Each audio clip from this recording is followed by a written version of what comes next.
계속 합시다. 교회 없는 것. 첫째, 대신방을 안 했다는 거죠. 지금 대신방 때문에 사실은 이 신방 때문에 목사님이 굉장히 탈진이 되죠. 신방도 해야 되고 말씀 준비도 해야 되고 기도도 해야 되고 굉장히 어려워요. 근데 아예 대신방을 없앴답니다. 근데 이제 저도 대신방을 없앴는데 목회를 한 20년쯤 하다 보니까 대신방은 한 번 정도, 1년에 한 번, 아니면 2년에 한 번이라도 필요하겠다 하는 생각이 듭니다. 그래야 가까워지니까. 제가 그래서 신방에 대해서는 이렇게 1시간 말씀을 드렸죠. 두 번째, 성미를 안 한다는 거예요. 그래서 그때 성미를 강조하지 않았다는 겁니다. 그래서 나름대로 이분은 자기 나름대로 그런 규정을 가지고 있었던 거죠. 저희 교회는 성미가 있어요. 근데 성미에 참여하는 숫자가 많지가 않아요. 그리고 성미는 식구 수대로 각 몇 끼마다 밥할 때 한 스푼씩, 한 숟갈씩 이렇게 떼서 일주일에 한 번씩 드리는 건데, 요새는 하루에 한 번씩 밥을 하거나 아니면 뭐 이틀에 한 번씩 밥을 하거나 밥을 별로 안 하죠. 그러니까 어떤 성미가 의미가 없어지는 거죠. 그래서 성미를 하지 않았다는 거죠. 또 교인 일람표가 없었다는 것입니다. 왜냐하면 교인 일람표는 쭉 교인 명단을 써놓은 건데 그 명단이 자주 바뀌기 때문에, 그래서 그 명단 일람표를 가지고 목회하지 않았다는 겁니다. 네 번째, 주일 아침 새벽 기도회가 없습니다. 이거는 잘한 것 같아요. 여러분, 이제 우리 한국 교회는 새벽 기도예요. 요즘에 새벽 기도 없는 교회도 생기는데 그것에 대해서는 제가 이렇게 또 정답은 이거다라고 말씀을 드리지 않았습니다. 그러나 저는 새벽 기도를 강조합니다. 대신 새벽 기도는 월요일부터 금요일까지 합니다. 토요일 날하고 주일날은 안 합니다. 왜냐하면 주일날은 제가 말씀을 준비해야 되는 마무리하는 시간이 새벽 기도 시간이거든요. 그래서 따로 말씀을 준비하지 않고 제가 그때 기도하는, 이제까지 저는 주일날 아침에 자본 적이 없어요. 한 번도. 왜냐하면 그 시간은 내가 말씀을 마무리하는 최고의 중요한 시간이기 때문에 그때는 새벽에 안 일어나 본 적이 없고 또 이렇게 그 마무리를 준비하지 않은 적이 없어요. 토요일날 하지 않는 이유는, 예전엔 토요일까지 했어요. 근데 금요일날 심야 기도를 만들면서 좀 늦게까지 기도해야 하고 토요일날을 쉬게 했습니다. 그래서 저희 교회는 토요일과 주일날은 새벽 기도가 없는데, 여러분 할 수 있는 대로 주일날은 새벽 기도 안 하는 것이 낫지 않나 하는 생각 듭니다. 다섯 번째, 정기적인 금요 철야 기도회가 없고 특별할 때 가끔씩 했다는 겁니다. 또 대신 어떤 부서별로, 선교회별로 또 낮이나 저녁에 아주 소규모로는 한다는 거죠. 그러니까 전체적 금요 철야 기도회 한다 이렇게 하진 않은데, 저희 교회도 없다가 제가 근래에 좀 만들었어요. 교인들의 기도가 너무 부족한 것 같아서. 근데 생각보다 참여율이 아주 참 저조하는데, 그건 이제 목사 기도하기 위해서 금요 철야 기도에 있다라고 생각하고요. 각 부서별로 나눠서 하는 것도 좋겠다는 생각이 듭니다. 다음에 여섯 번째, 강단 꽃꽂이를 안 한다는 겁니다. 그 구태여 강단 꽃꽂이를 해야 되느냐. 그래서 아마 화분이나 아니면 개혁교회는 꽃 같은 거 장식을 안 하기도 합니다. 저는 꽃꽂이를 좋아합니다. 그래서 꽃꽂이 저희 교회는 꼭 하는데요. 저는 이런 의미가 있다고 생각합니다. 꽃꽂이는 자연이 교회로 들어오는 거예요. 자연. 하나님이 만드신 아름다움이 실질적으로 교회에 들어온 거라고 생각을 해요. 꽃들 속에 하나님의 영광이 있고 자연 만물도 함께 예배에 참여한다, 그런 의미로 꽃꽂이를 합니다. 그러나 여기는 꽃꽂이 안 하죠. 왜냐하면 또 꽃꽂이 하면 매주 비용이 또 상당히 많이 들어가죠. 또 꽃꽂이 하는 분이 또 있어야 되기도 하고요. 그래서 안 한다. 그것도 여러분 나름대로 생각하세요. 일곱 번째, 강단의 성역화를 포기한다 그랬어요. 설교에는 영적 권위가 있지만 껍데기, 강단의 외형적 권위를 주장하면서 성역화시키지 않았다는 거죠. 그러다 보니까 주일 낮에도 남자만 기도시키는 게 아니라 여자도 기도를 시켰다는 거죠. 꼭 강단에 꼭 신발을 벗고 올라가야 되느냐. 우리는 이제 슬리퍼를 신고 올라갑니다만은 꼭 왜 강단에 꼭 예전의 사람들은 이런 마음이 있어요. 이 강단은 아주 거룩한 곳이기 때문에 조심해야 된다. 그래서 막 신발 벗고 조심해서 올라가는데, 그건 강단을 너무 그 물리적으로 현상학적으로 성역화시키는 거니까 난 그럴 필요 없다고 생각한다. 그렇게 했다는 것입니다. 그 다음에 목회자의 제사장화를 거부한다. 그러니까 목회자 제사장화는 평신도와 이렇게 목회자 성직자를 이원화시키지 않았다 하는 그런 뜻이겠죠. 그래서 목회자는 어떤 제사를 드리는 그런 사람이 아니라 그 예배를 인도하는 인도자의 개념으로 목회를 했다는 것이죠. 그 다음에 예배당의 성전화를 부인한다. 그래서 예배당을 성전에 들어오면 조심하고 밖에 나가면 마음대로 행동하지 않고 장소의 이원화를 그는 부인했다는 것이고요. 그 다음에 성도 간의 계급 의식을 타파했다는 겁니다. 그러니까 직분자와 그 평신도 이렇게 나누지 않았다는 거죠. 그 다음에 성례식의 간소화가 필요한 시대가 아닌가라는 그런 고민을 했다는 겁니다. 요새는 성찬식을 할 때 예전에는 이제 앞에서 이렇게 막 장로님이 나눠주기도 하고 그렇게 했는데, 요새는 그 성찬상을 교회 곳곳에 두고요. 그 다음에 떡을 포도즙에 찍어서 먹게도 만들지요. 여러분 고민해 보세요. 저는 이게 꼭 잘못됐다고 생각하지 않아요. 다양하게 할 수 있죠. 또 사택이나 승용차 문제를 어떻게 할 것이냐, 이런 부분도 고민하는데 구체적으로 어떻게 하고 있는지는 기록해 놓지 않았어요. 참, 설교는 어떻게 했냐면 모든 설교는 연속 강해 설교를 했다는 겁니다. 그래서 주일 낮에는 요한복음 1장부터 시작해서 그 다음에는 끝나면 창세기, 그 다음에 마태복음, 그 다음에 야고보서, 그래서 계속해서 그 연속 강해 설교를 했다는 겁니다. 그리고 주일 밤 예배와 수요일 날 밤 예배 강해는 따로따로 하지 않고 연속 설교했다는 거예요. 주일 날 예를 들어서 저녁에 뭐 마가복음 1장 했다.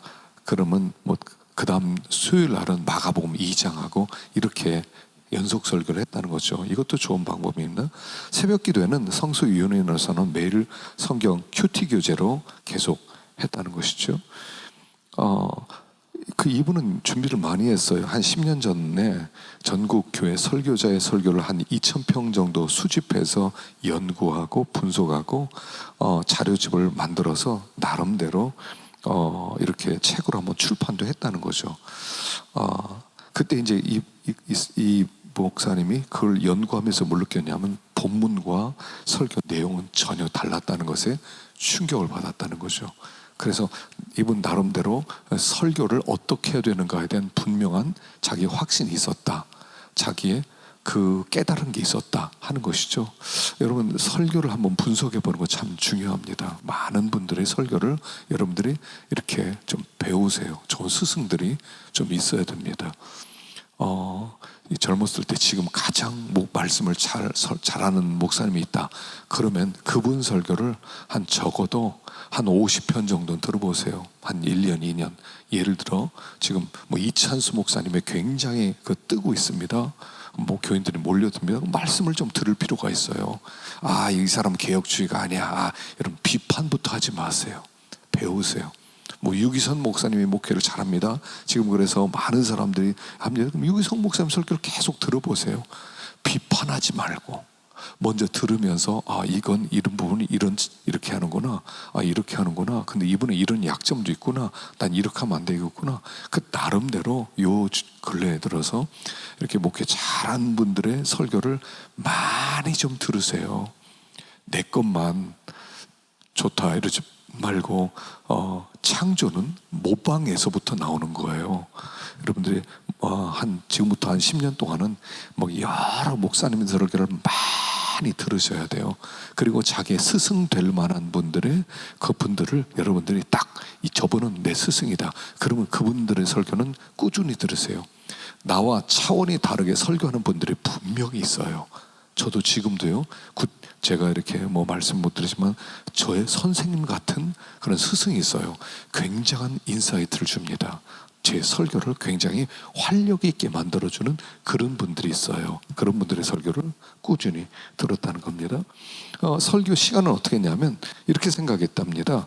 30분 설교하면 2등 설교고, 25분 설교하면 1등 설교고, 20분 설교는 특등 설교라고 생각하고 준비했는데 늘 준비 부족으로 1등 설교는 못한다라고 생각했대요. 그러니까 이 사람은 꼭 25분에서 30분 사이를 설교한다는 얘기죠. 뭐 이거는 사람마다 다를 수 있어요. 우리 개혁주의 설교의 특징은 길죠. 성경을 강의하는데 깁니다. 그러나 기억하세요. 길다고 꼭 좋은 설교는 아니에요. 내가 해야 될 메시지가 너무 명확하면 짧아질 수 있어요.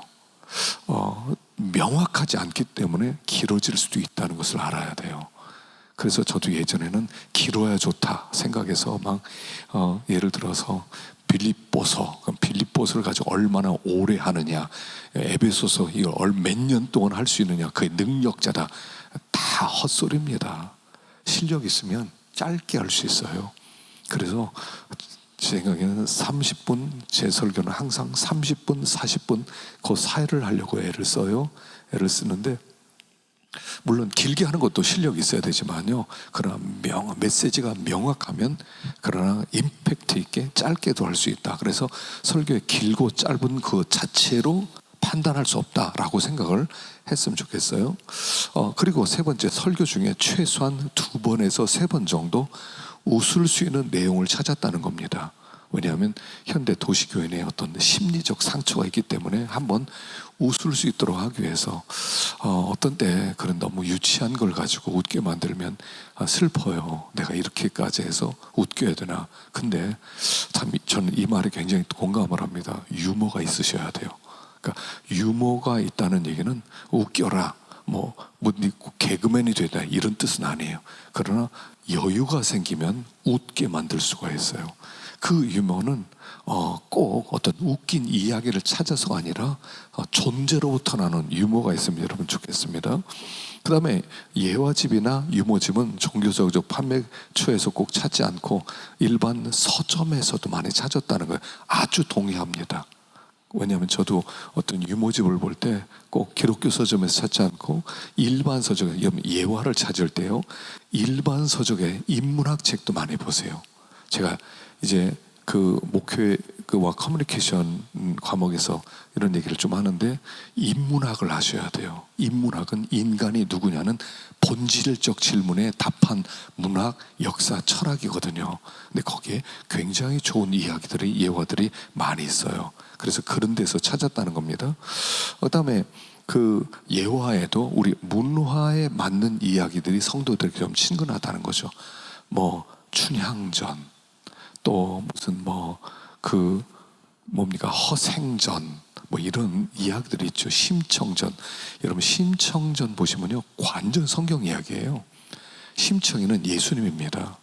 그래서 예수님이 죽고, 그리고 예수님이 심청이 죽었는데 연꽃으로 살아나죠. 그리고 나서 아빠가 그 잔칫날 눈을 떠요. 이 치유의 역사죠. 기가 막힌 여러분 예화가 될 수 있는데, 여러분 그런 항상 여러분 이게 좋은 예화가 우리 문화에도 있다 하는 것입니다. 일반 서적을 많이 보려고 애를 썼다는 것입니다. 그래서 일반 서적을 많이 볼 때 우리가 더 풍성해질 수 있고, 그 설교 중요한 건 딜리버리예요. 배달이에요. 전달하는 거죠. 전달할 때 어떻게 그들에게 쉽게 접근할 수 있고 가슴에 와닿게 접근할 수 있느냐, 그 일반 서적에 많이 있었다는 거죠. 근데 이분 아주 특이하게 설교 준비에 교우들을 동원했다는 거예요. 교우들을. 그러니까 전문 분야별로 자문위원을 두었다는 겁니다. 자문위원. 그러니까 내가 어떤 면에 부족하면 그분을 잘하는 부분에게 먼저 물어보기도 하고 예화를 청하기도 했다는 거예요. 이분 굉장히 탁월한 사람이죠. 교인들에게 목사가 자존심 있게 예화를 물어볼 수 없지요. 쪽팔리게 어떻게 교인들에게 부탁을 합니까? 근데 이분은 그렇게 해서라도 교인들을 풍성하게 먹이려고 했다는 거죠. 여러분 어떤 예화를 쓸 때 확인하세요. 누가 썼으니까 맞겠거니 하지 마세요. 대개 거의 모든 예화는 인터넷에 다 있어요. 어떤 사람이 어떤 예화를 썼다 그럼 그 예화를 찾아보세요. 정말 그러한가? 연도가 맞는가? 진짜 그 사람이 한 얘기인가? 그 예화에 대한 뒷소리가 없는가? 이런 것들이요, 우리들이 잘 생각을 해봐야 돼요. 그렇지 않으면 나중에 예화 써놓고도요, 아주 오해할 수가 있기 때문에 그래요. 설교 중에 현대인의 관심사항에 대해서 한 번씩 짚고 넘어갔다는 겁니다. 정치, 경제, 문화, 가정생활에 사람들이 관심 있는 그런 분야들에 대해서 한번 짚고 넘어가서 교인들 하여금 주의를 환기시켰다는 거죠. 이게 왜 필요하냐면 여러분, 설교와 삶은 나눠진 게 아니에요. 설교와 삶이 나눠지기 때문에 자꾸 이원화시켜요. 종교인으로 만들어요. 교인을 종교인으로 만드는 일을 목사가 해요. 설교는 이렇게 들어라, 나가서 알아서 살아, 알아서 니네들이. 사실 설교한 게 삶의 현장 속으로 그대로 연결이 돼야 되는데 연결을 못 시키게 만들어요. 그래서 이 목사님은 삶의 모든 영역 속에 관심 있는 분야와 설교를 연결시켰다는 거죠.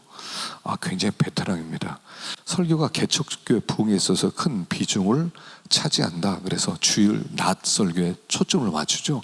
근데 자기는 그렇게 안 했다는 거죠. 저녁 설교, 새벽 설교, 또 수요일날 설교, 모든 설교를 최선을 다해서 하려고 애를 썼다는 거예요.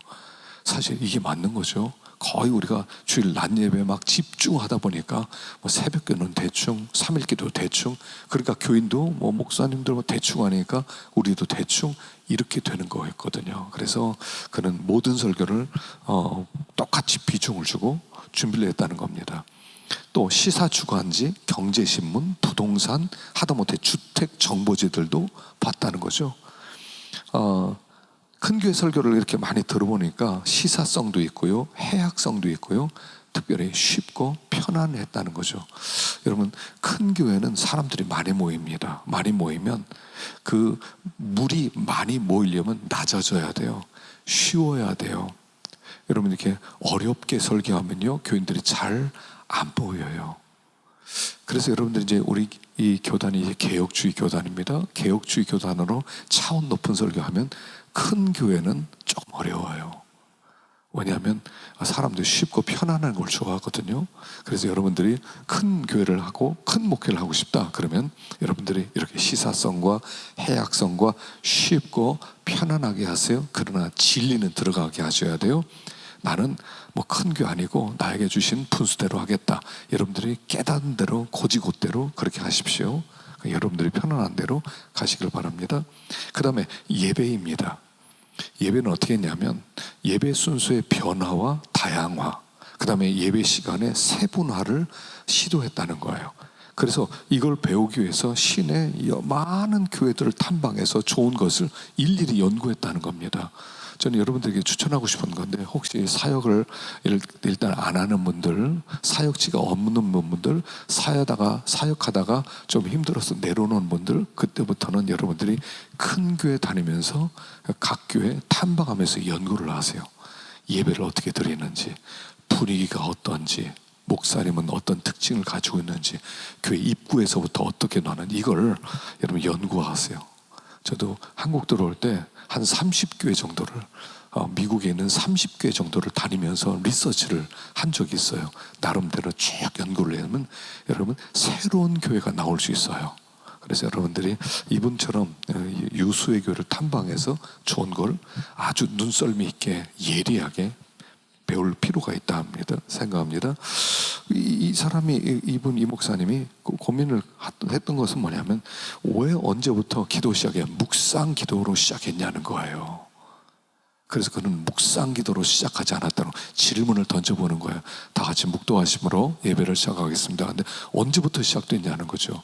왜 그런 게 있어야 되느냐는 거죠. 여러분, 어떤 순서든 그대로 답습하지 마시고 여러분들이 점검하시고 짚고 나가는 겁니다. 참회 기도가 좋은 점이 무엇인지, 그러면 참회 기도는 어떻게 인도할 것인지 고민하고요. 예배 시간에 찬성을 꼭 사회해야 되는 건지, 이런 것도 그는 깊이 생각했다는 겁니다. 헌신 예배의 다양성, 헌신 예배 드릴 때 그냥 단순하게 유초등부 헌신 예배, 중고등부 헌신 예배, 중직자 헌신 예배 이러지 말고, 진급한 사람들, 또 재정위원회 헌신 예배, 장학위원회 헌신 예배, 선교위원회 헌신 예배, 그렇게 다양성을 추구해서 헌신 예배를 활성화시켰다는 거죠. 이건 아주 굉장한 아이디어 같아요. 예배 순서의 파괴가 목회 현장에 필요하지 않나. 틀에 박힌 어떤 순서에 의해서만 예배를 진행하게 되느냐. 그래서 그런 고민이 있었다는 것입니다.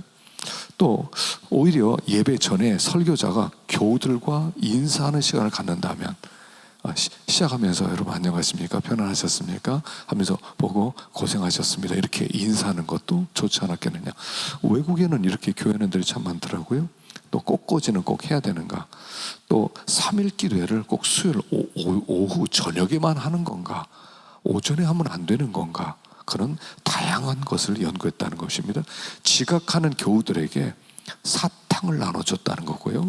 주보에다가 10분 일찍 오십시오 하는 도장을 찍어서 주기도 하고. 아이디어죠. 기분 나쁘지 않게 하면서 20일 특별 새벽 기도회를 많이 했다는 것입니다. 교육은 성경을 가르치는 사람이 되오든지 아니면 배우는 사람이 되든지 아니면 도망가든지 셋 중에 하나를 고르겠다는 거죠. 교회 오면 배우는 곳 아니면 가르치는 곳, 싫으면 오지 마라, 뭐 이런 뜻이죠. 또 교육부서의 담당 교육자 역할을 극대화시키면서도 평신도 참여의 길을 넓게 열어놓았다는 겁니다. 평신도들이 언제든지 와서 봉사할 수 있도록 만들었다는 것이죠. 그래서 사역자, 저희 교회는 이렇게 사역자를 지금 많이 쓰지 않고 있어요. 쓰지 않고 있는데, 그래서 부장이나 우리 교회는 뭐 이렇게 그 풀타임 부사역자 하나가 좀 힘들지만 하나가 이제 모든 일을 다 하는데, 그런데 할 수 있으면 부장에게 많이 맡깁니다. 그리고 교사들이 설교도 하게 만듭니다. 그래서 집사님들이나 이렇게 교회 평신도들이 적극적으로 참여할 수 있도록 그렇게 만들고요. 그 다음에 이제 소규모 그룹의 교육팀을 많이 만들었다는 겁니다. 예수님은 니고데모와 1대1로 대화를 하면서 교육을 시켰고요. 여러분, 공산당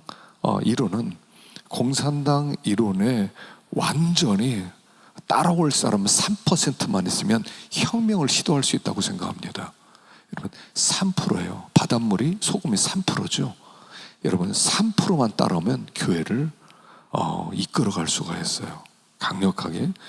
그래서 중고등부 또 유초등부 소그룹 성경 공부 팀들을 여럿 만들었다는 거죠.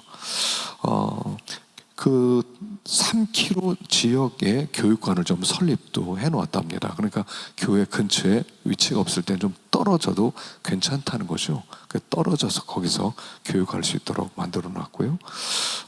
교회에서 어떤 건전한 신앙 서적을 판매하거나 또 대여하기도 하고, 또 어떤 유익한 어떤 비디오가 있으면 대여해주기도 하고, 그렇게 하고 있답니다. 성경 공부팀은 낮, 밤, 새벽 하고 싶은 그런 그 시간이 있는데, 그 해야 될 그 수업을 모두 채워야 수료할 수 있게 만들었다는 거예요. 그러니까 밤 성경 공부팀, 새벽 성경 공부팀, 낮 성경 공부팀인데 빠지지 않도록 다 참여할 수 있도록 그렇게 했다는 것입니다.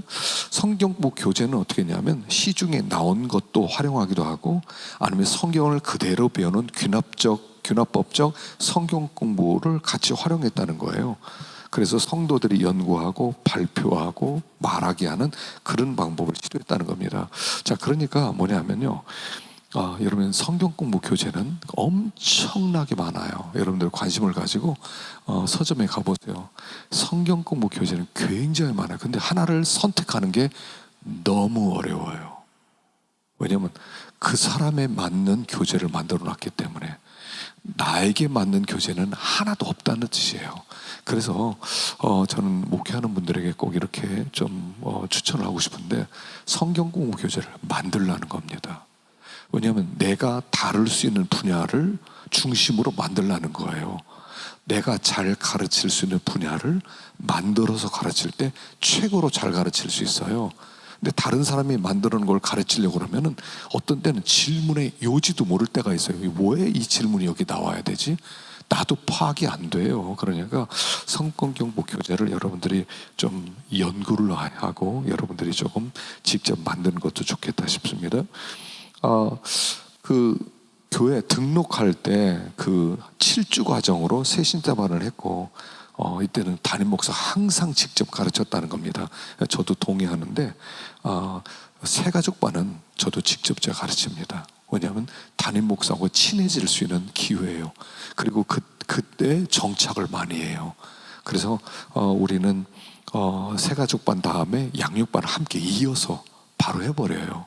그래서 새가족반은 8주, 그 다음에 양육반 10주, 그래서 한 18주 정도를 저와 함께 계속 18주를 만나면, 그러면 친해지기도 하고요, 교회 잘 정착도 하더라는 거죠. 근데 담임 목사가 피곤하죠. 기독교 교리의 핵심을 철저히 교육한다. 이건 뭐 우리 계신 개혁교회에서 늘 우리가 잘 하는 것들인데 아주 중요한 부분들이죠. 그래서 그 기독교 교리 부분을 여러분 나름대로, 원래 주일 오후에는 우리 개혁교회에서는요 교리를 가르치게 돼 있죠.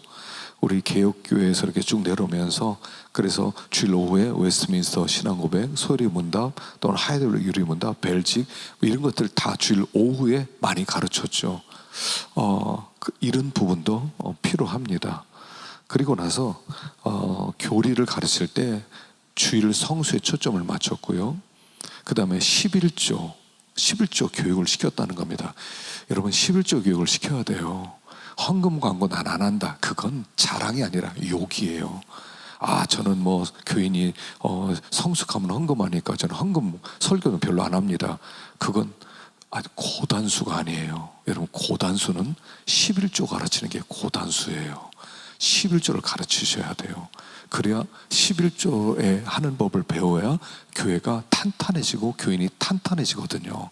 그래서 11조를 가르쳤다는 것입니다. 우리 잠깐 쉬었다가 마지막 시간 하십시다.